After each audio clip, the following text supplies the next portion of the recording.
ज्योतिष पद्धति के सभी दर्शकों को मैं उत्तराखंड निवासी पंडित रामचंद्र जोशी का हार्दिक अभिनंदन। दोस्तों, आज एक अत्यंत महत्वपूर्ण विषय पर चर्चा करेंगे। कुछ किसान भाइयों ने ज्योतिषी प्रकरण के माध्यम से फसल की उपज के बारे में जानने की जिज्ञासा की है। आज का विषय है कृषि पंचांग, कृषि विज्ञान, ज्योतिष विज्ञान। आज का वीडियो किसान भाइयों को समर्पित है। दोस्तों, यदि आप चैनल को पहली बार देख रहे हैं, मैं आपसे आग्रह करता हूं चैनल को सब्सक्राइब कर लें, बेल आइकन को ऑन कर लें ताकि आने वाले वीडियो आपको सबसे पहले मिले। तीज त्योहार, व्रत एवं शुभ तिथियों की समय समय से जानकारी मिलते रहे। अपने दोस्तों मित्रों में शेयर करें। ज्योतिषी माध्यम से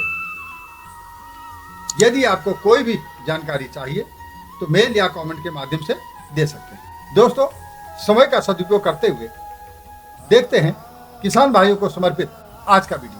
सबसे पहले सभी किसान भाइयों जो कि अन्नदाता है, अन्नपूर्णा, बिना अन्न के जीवन संभव ही नहीं, तो आप अन्नदाता हैं। जिस तरह से एक कहावत है, आपको इस बात की अच्छी तरह से जानकारी होगी।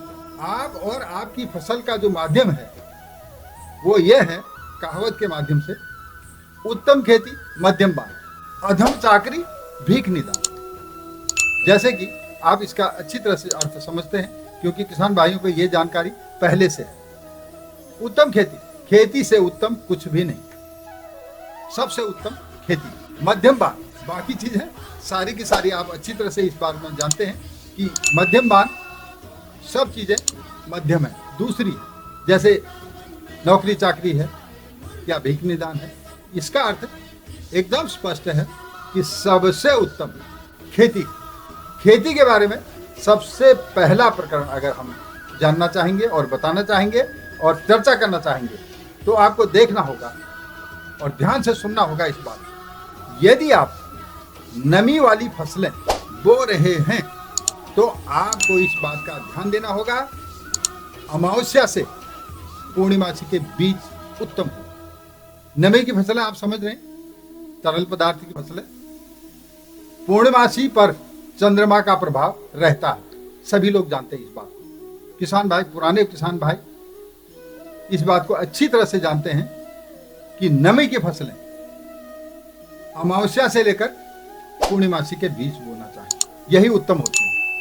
और खुश्क फसलें, जो फसल कम पानी मांगते हैं उनको खुश्क फसलें कहते हैं। तो खुश्क फसलें आप पूर्णिमासी से अमावस्या के बीच बोना उत्तम है। इस पर फसलों का सबसे बड़ा ये मंत्र आपको ध्यान देना। उपज के लिए सर्वप्रथम जिस प्रकार से आप कुंडली के माध्यम से जानना चाह रहे हैं, कुंडली में 9 ग्रहों की व्याख्या की जाती है, उसी तरह से आज 9 प्रकार के महामंत्र आपको याद रखने होंगे। आप ये सोच रहे होंगे महामंत्र हमें याद करने पड़ेंगे, आप वीडियो को देखेंगे आपको अपने आप याद हो जाएंगे। आप पहले से इस बात को जानते हैं, इन मंत्रों को पहले से जानते हैं, लेकिन व्याख्या करेंगे एक निम्न तरह से, एक सामान्य तरह से। पहला मंत्र होगा मिट्टी। मिट्टी की परख होना अत्यंत आवश्यक है। आपको अपनी मिट्टी की परख है तो आप अपने खेत में कौन सी फसल उपज अच्छी होगी इसको अच्छी तरह से पहचान सकते। इसलिए पहला मंत्र है मिट्टी। दूसरा बीज। बीज कैसा है? बीज पर तो अत्यधिक प्रभावित है। तीसरा समय। समय खेती के लिए कौन सी खेती किस समय बोई जानी चाहिए, यह भी तो समय बहुत उपयोगी है, तभी फसल की उपज दिखाई देगी। चौथा है पानी। आपकी फसल बारिश के बहाने, बारिश के भरोसे या आपकी पानी की व्यवस्था है, यह भी आपको किसान भाइयों को देखना होगा। पांचवा होगा खाद। क्या आप खाद, उर्वरक किस प्रकार की इस्तेमाल कर रहे हैं? गोबर की खाद है या अन्य खाद का उपयोग कर रहे हैं? खाद भी उपज के लिए अत्यंत आवश्यक है। छठा है गुड़ाई। फसल जैसे उगी है, अब उस पर गुड़ाई का क्या निदान, गुड़ाई कैसे की जाएगी? इसके बाद है निराई। जब घास उगती है खेत में, आप फसल के साथ साथ घास भी उगती है, फिर है कटाई, फसल पक जाने के बाद आपकी कटाई। सर्वोत्तम नवा है पहरेदारी, गुड़ाई, निराई, कटाई और पहरेदारी।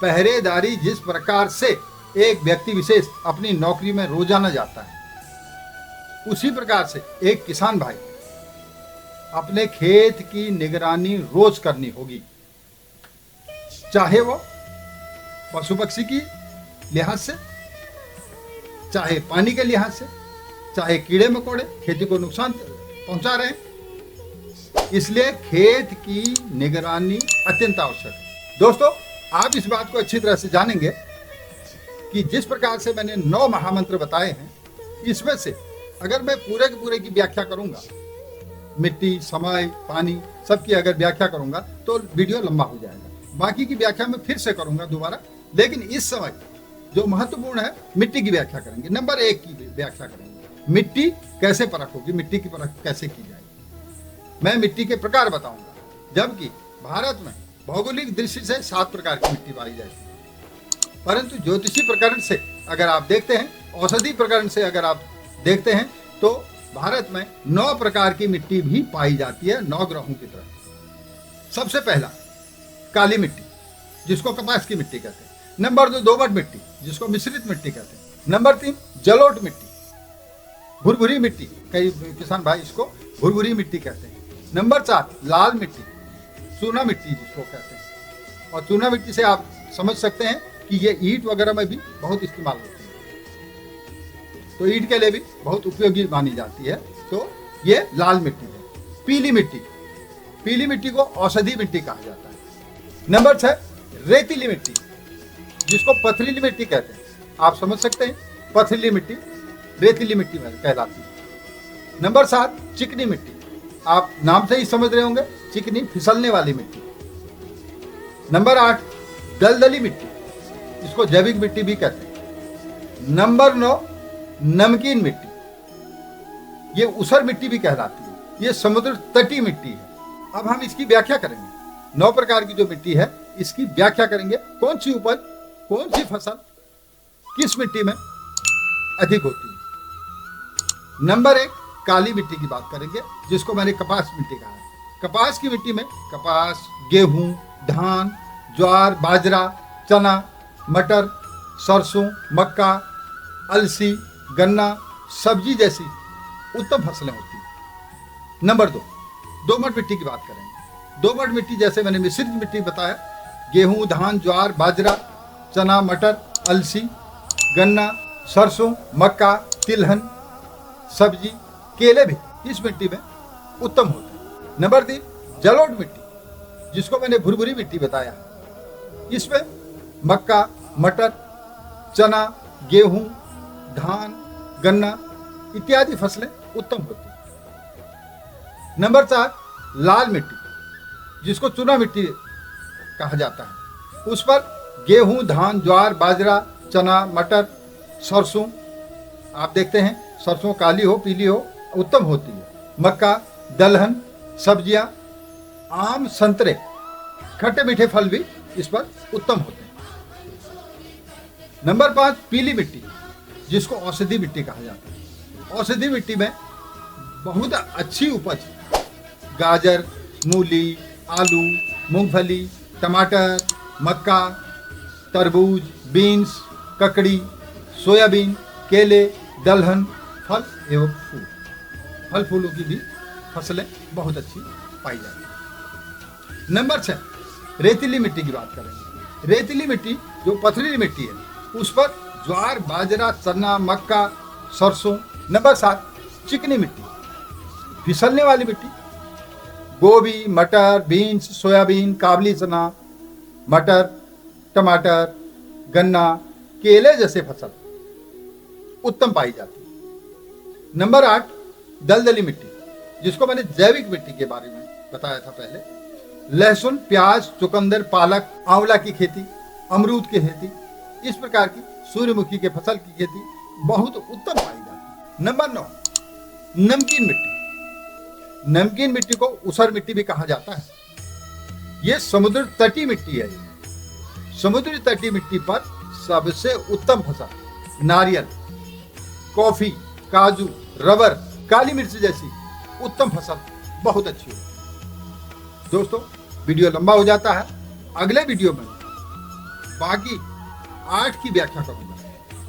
एक मिट्टी की व्याख्या हुई है, इसके बाद बीज की, समय की, बाकी चीजों की व्याख्या अवश्य अगले वीडियो में की जाएगी।